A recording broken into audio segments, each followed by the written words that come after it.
Angels Care Home Health, serving Hayes and the surrounding areas, is a Medicare-certified home health agency providing quality skilled nursing and restorative therapy services to patients in their homes. I love the nurses that come and see me.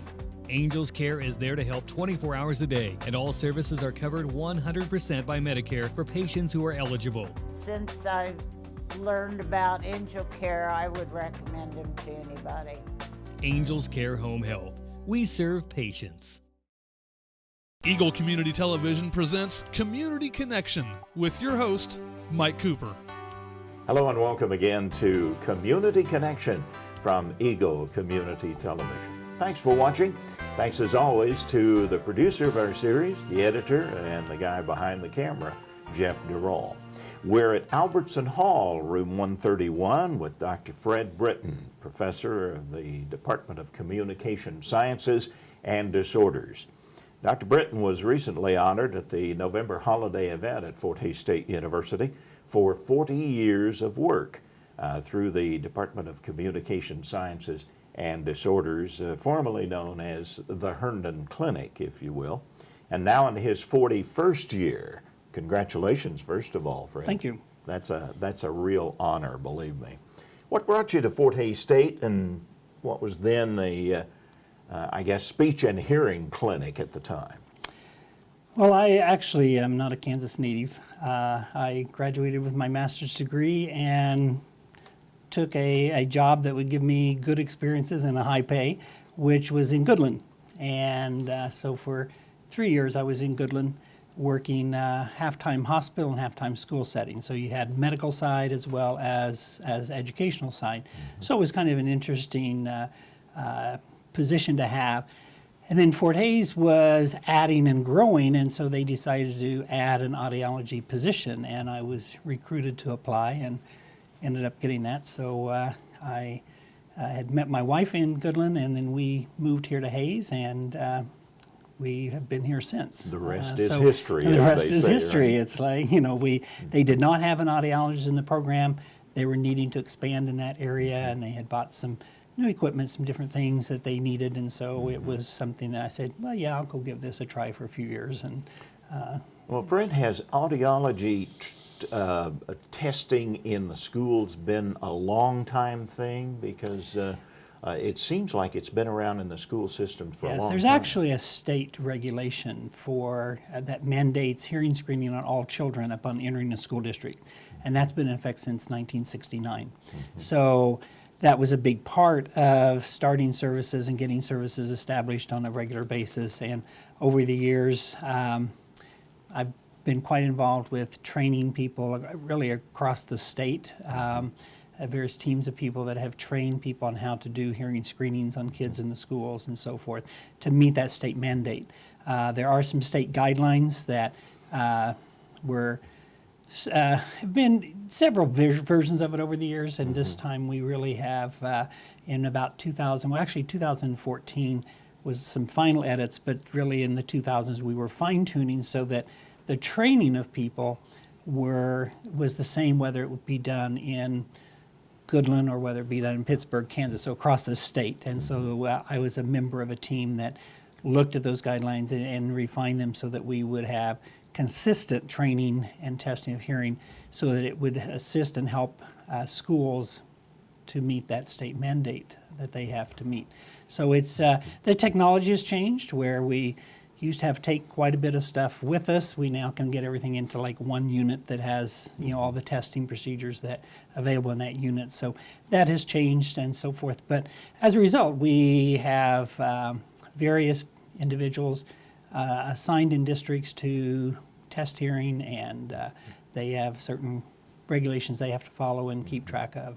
So but thanks to your consistency, pushing for a consistency, those results can be statewide, whether they're in Pittsburgh initially or we were Goodland. like, you know, we would train in one area of the state, and we would find that it was you know, that person would train that way, and someone else, and they had resources, and there was a sharing. So just a group of us said, you know, we need one set. So the Kansas Department of Education, because that's actually a regular education law, they said, hey, we would love it if you people would help us put together some consistent guidelines. So actually I've been involved 2 or 3 times, but the most recent one, I was a member of that committee that revised and wrote those rather extensive guidelines.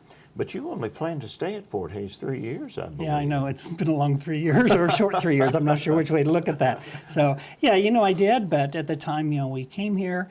My wife took a position at Roosevelt. She taught kindergarten for many, many years and just retired a couple years ago when our oldest daughter had twins and said, "Mom, I need some help." Yeah.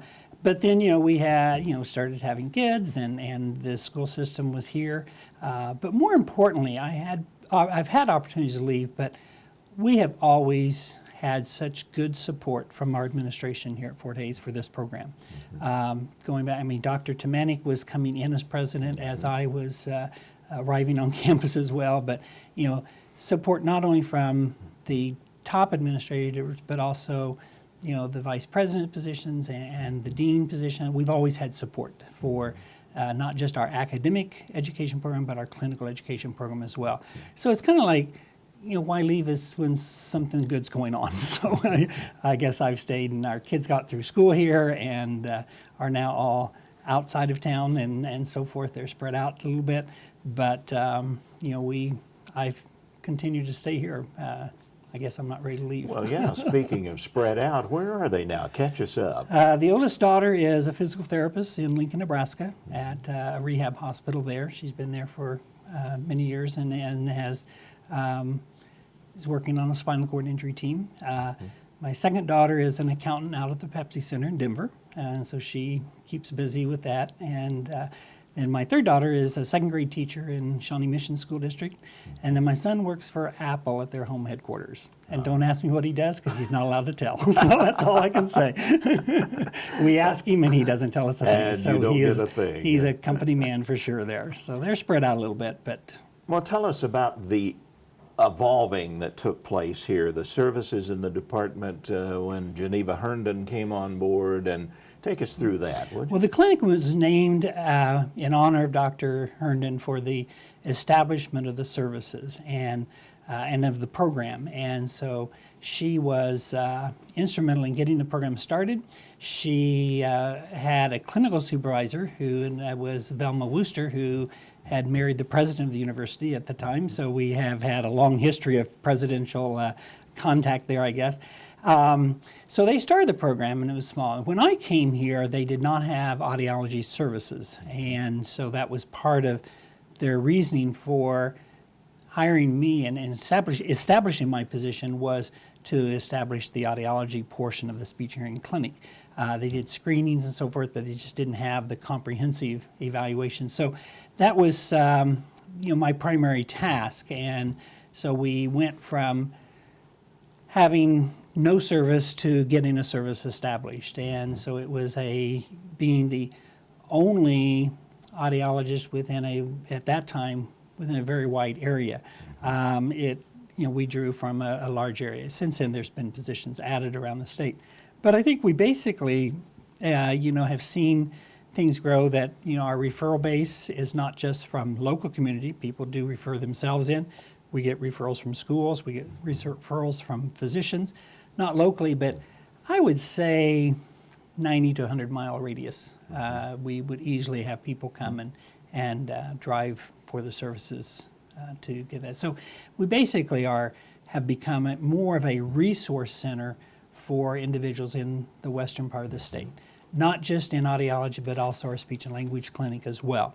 They have a lot of cases, that they see as evaluations for school-age kids that we're kind of the expert place, I guess you want to look that way, that they send them here so that the school-based individuals might have a little more help on like, what's going on here and can you help me with this student that they have that they're working with. So, the services have evolved, and I think the biggest thing is that we have been able to become a true resource center for this region of the state, which is within the mission of Fort Hays as well. And certainly along that line, some very, very strong individuals that have continued the program, in addition to Dr. Britten. Chuck Wilhelm comes to mind, Marcia Bannister, of course, yes. Geneva Herndon, obviously, that began the program. Yeah. In fact, Dr. Bannister was one of Dr. Herndon's clinic students. So she had a long history with Dr. Herndon. There's something we didn't know about Marcia. That's right. She had it. So yeah, I mean, it went for a long time. There were the three of us that were kind of running things, and then, as our program grew, when I first got here, I would estimate we probably had about 8 graduate students in our program. We have 40 right now. So wow. That is, and that program was a 1-year graduate program initially, and then just as the field started evolving, we had to add time, and so it was a 1.5-year program, and now it's a 2-year program. So we've gone from having 8 graduate students to 40 graduate students. That has made a tremendous difference, and our graduate students are, I'd have to say they're kind of from all over the nation, and we've had, recently, a few years ago, we've had several students come through this program from Canada.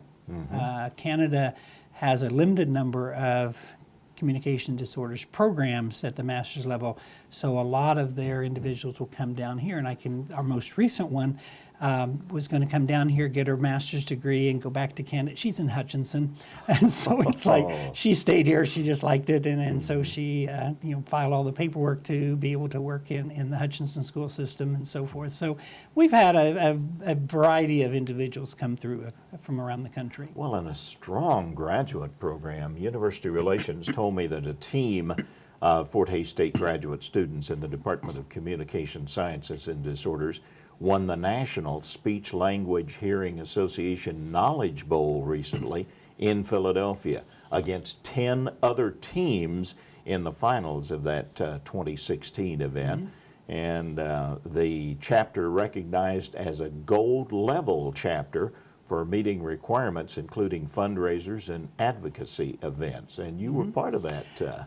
Yes, I've been one of the sponsors or co-sponsors of our student organizations since I arrived here. And for many years, Dr. Bannister and I would co-sponsor it, and then I kind of took it on. And then, there's so many things they have going on that there's 2 of us that kind of co-sponsor that. Those students came in and asked the other sponsor of the student organization, do you think we'd have a chance if we would apply to be selected to be that? So they did, and they were excited, and they really didn't know what to expect. And so we have, they got things going. Of course, these students are also in the process of studying for their comprehensive exams that they just took last Saturday. And so they had no idea what to expect with the questions, and I wasn't able to attend the Knowledge Bowl because I was involved with a professional presentation at the time. So they came as soon as it was over, and they're coming in with their plaque and so forth, and they're all excited that they won, and they gave a scenario and a synopsis of the types of questions they were asking, and would say, and you taught us this, and we were able to answer that. And so it's things that they were excited, and we're excited for them. But and then there were colleagues of mine from around the country that came up and said, hey, I was at the Knowledge Bowl today, and your students won. And I said, yeah, I heard that. And they said, and they said they did a really nice job, and had good answers to the questions that were asked as they went through that. So, they were excited about it, and they limited to 10 teams to show their national area, and it's actually sponsored by, on their National Student Speech Language Hearing Association Day, their NISLA Day at convention. They hold that in the afternoon, and it's sponsored by a company that awards this. But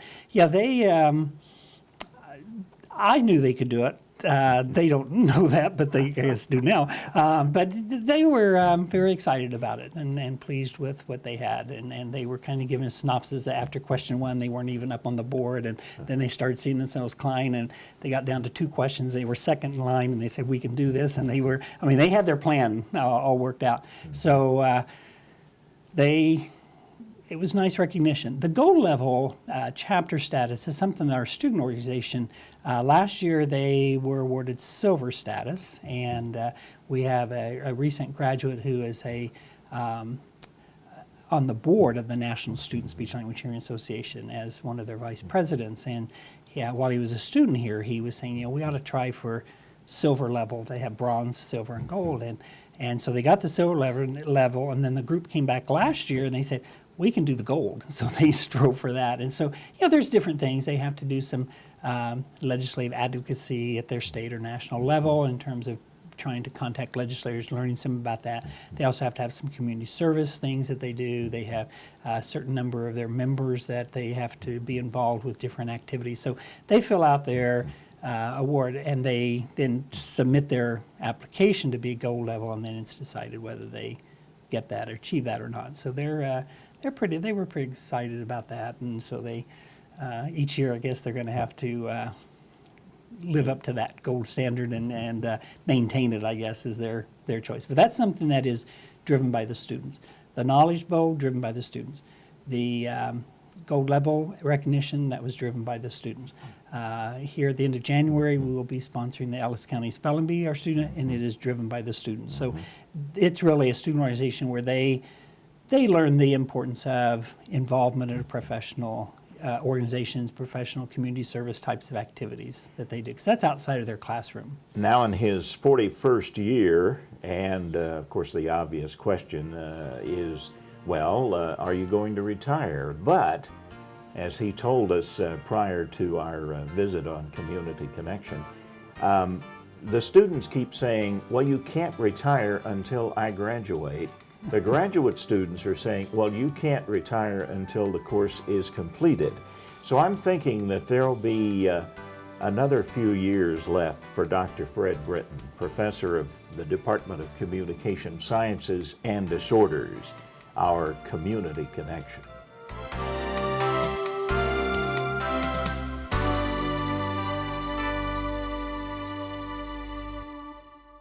Angels Care Home Health, serving Hayes and the surrounding areas, is a Medicare-certified home health agency providing quality skilled nursing and restorative therapy services to patients in their homes. My Angel Care physical therapist taught me how to do exercises safely. Angels Care is there to help 24 hours a day, and all services are covered 100% by Medicare for patients who are eligible. It gives us independence in our home. Angels Care Home Health. We serve patients.